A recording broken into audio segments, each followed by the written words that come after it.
guys, it's Robert from East Coast Sawing Design. Today, a little bit different video. I normally just show you the process of milling something once it's actually on the sawmill. Today I want to show you loading some logs. Today we got two big maple logs, about 12 inches in the top. The first one here is about 12 inches in diameter at the small end, about 5.5 feet long. It was the butt section of a tree. The other piece is about 4 feet long, 4.5 feet long. I'd say it's about 11 inches at the big end, and it flows into a crotch section.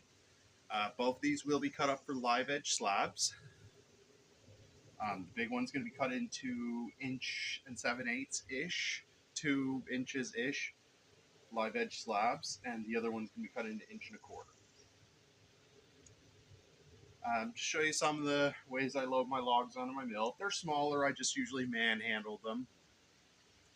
Anything under 10 inches in diameter, 5 feet long, I can usually manhandle. This stuff is green, was actually cut down about a week and a half ago.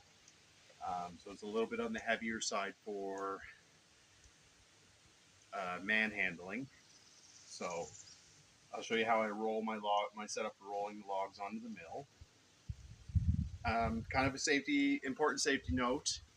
Always when you're working with logs this heavy, wear your steel toe boots. I don't have mine laced just for convenience if something happens. You don't want to, I don't need them for support, ankle support, but I don't want to, if I crush my foot, I want to be able to get my foot out, not necessarily with the boot. I have earring protection on once I start the mill, and I'm wearing gloves. Kind of need to replace them. I recommend always wearing gloves when you're on the mill. You don't know when you get a splinter, rough piece of bark, something on the bark. And I'll be using my Woodlands Mills 4-foot cant hook to do the bulk of the movement. I will use a logger's hook just to reposition the log. I can physically lift up one end. As you can see behind the camera, behind me, I got my ramps set up. They're just pieces of spruce, 5 inches square, with a hook on them so they can't slide off the deck.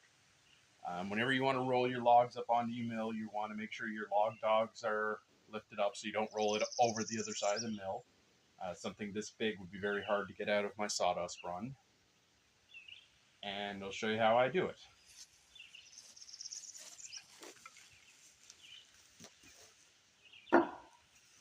So they're a little crooked to my ramps, so I'll just take the hook. You want to always lift with your legs, don't lift with your back. And just get a little reposition on it. Then you take your cant hook.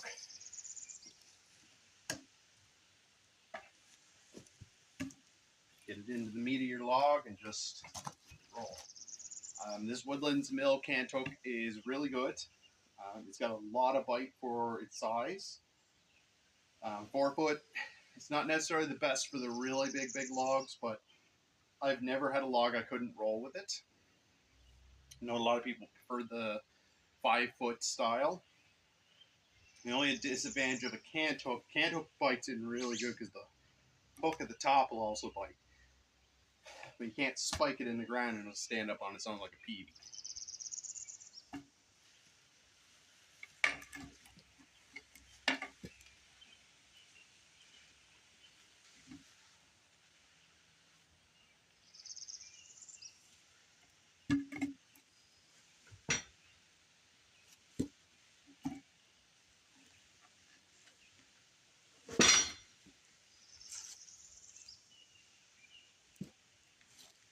So they're fairly small and I'm not too worried about hurting myself. I'll use my foot to brace them as they first start getting on the ramps.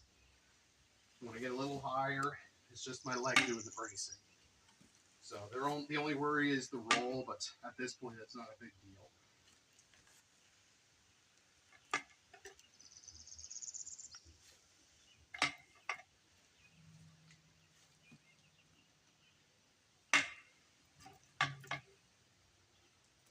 Okay, because the butt end's has a bit more swell than the top of the log. It's bigger in diameter, so it's rolling a little faster. So this ends up about another foot than this side.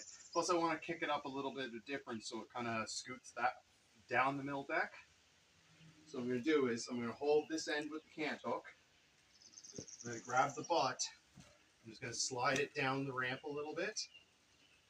So that puts it on about 15-20 degree angle to the relative to the bed, to the ramps. And it'll straighten up as it gets further, but it'll also kind of push the log up the deck a little bit. And that makes it a lot easier for it to get in the position I want, instead of trying to physically slide it down once it's on the deck.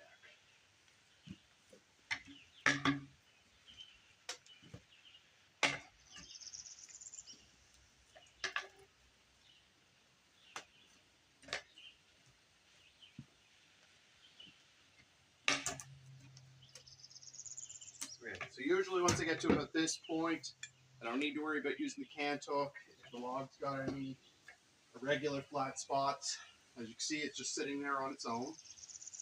So now I can just roll it physically. It's up high enough, I'm not hunched over doing this. So you can see, came up on the deck just fine. I just grabbed the end of my log because it's a ramp, and because there's a wedge cut at the end, it just slides right off.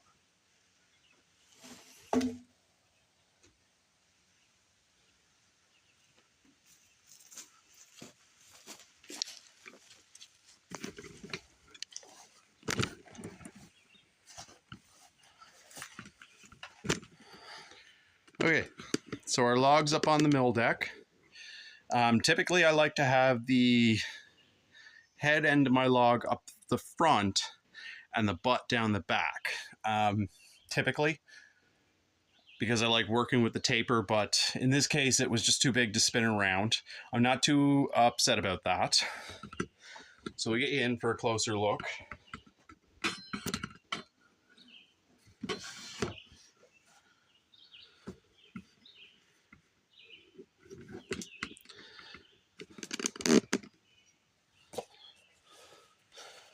So as you can see, my log dogs were up a little bit so that they weren't going to prevent the log from rolling off the deck. So now I can roll my log into position. I usually like to put some kind of taper, something underneath the smaller end of the log. So in this case, I'll just use an off scrap of a slab, and that'll raise this end of the log up about half an inch, 3/4 of an inch, and that'll help kind of offset the taper a little bit. So my log, if I roll it in like this, it's taller than it is wide, but I want wide slabs. So what I'll do is, I can take the log, I can slide it in.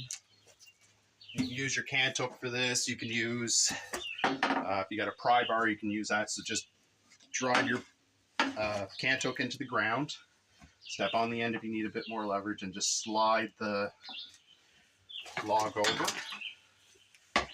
It's one advantage of having a mill with all metal bunks is you're able to slide wood on it.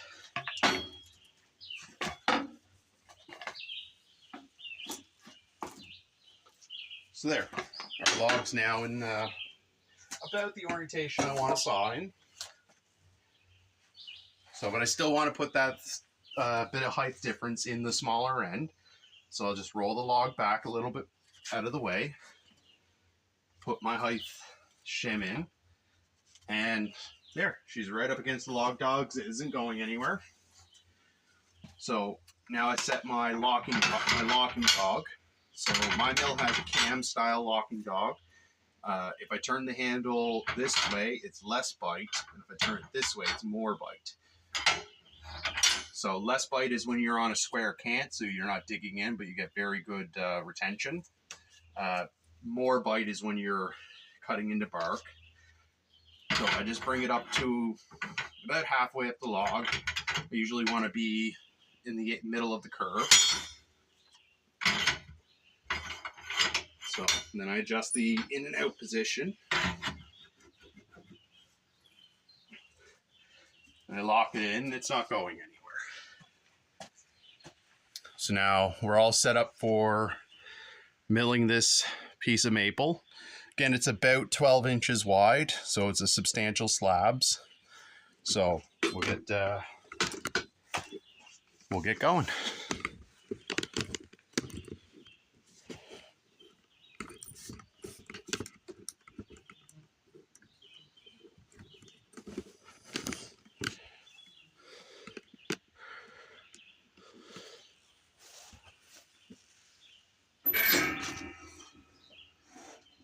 So I don't usually carry measuring tape on me at the mill. So when I want to start something like this is part of the reason why I like having my small end at the starting position, because then I don't have to do this ahead of time. But what I'll do is I'll take the mill head and I'll figure out where I want to make my first cut based on the blade. So if I lay my blade right on the bark, so there's no pressure on it, we're starting at 12.5 inches of height. So I want my first cut to be right around 12 inches. Now if I go down to the swelled end, 12 inches puts me a couple inches into the bark down this end. So I'll start at 13 inches. Start at 13 and a quarter. I'll take a slabbing cut, and that'll give me a short slab for projects.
So as you can see, I took my cut at 12 5/8. I had to come down a little bit more than I wanted to, and I got about 3/4 of the slab the tree exposed in the slab.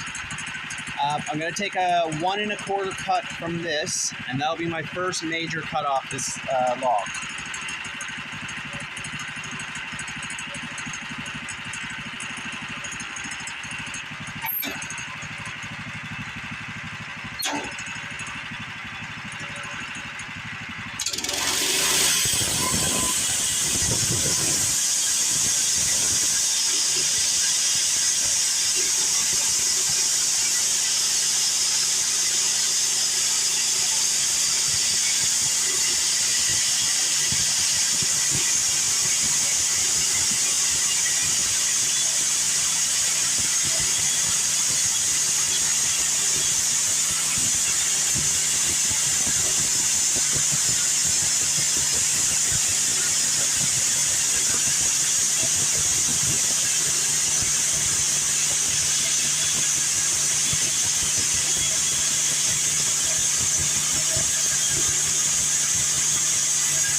this slab will go into charcuterie.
Now that I've gotten 2 slabs off this face, I don't have to roll it around right now, but I typically like to. So I'm just doing all the cuts from one side. So I'll rotate, reset, start taking more slabs off.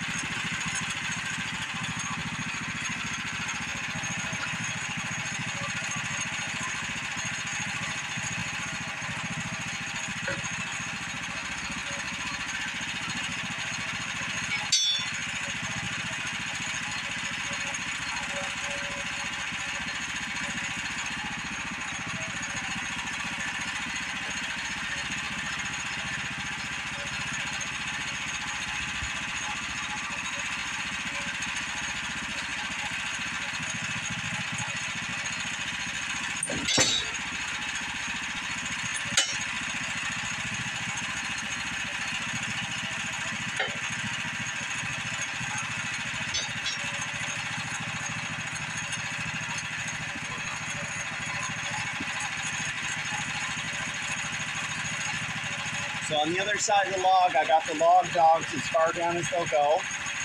They don't need to be a mile in the air when you've got a flat base.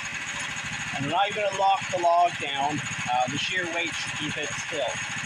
I'm really only worried about it going away from the camera. So now I'll start taking slabs off. These are going to be cut at 2-inch marks. So once you factor the 1/8 inch blade curve, it actually comes out to 1 7/8, which is perfect for the projects they're going to be used for. I may take a partial slab off the top, depending on what my height's come out to be. And I should expect to get 3, maybe 4 thick slabs and 1 thinner slab.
So a quick little stack of the log. It'll stay here for about a week, or until I need the mill deck. And it'll go into some live edge benches. So thanks for watching, guys. Hope you liked. Comment, subscribe, leave me a message. You know the drill.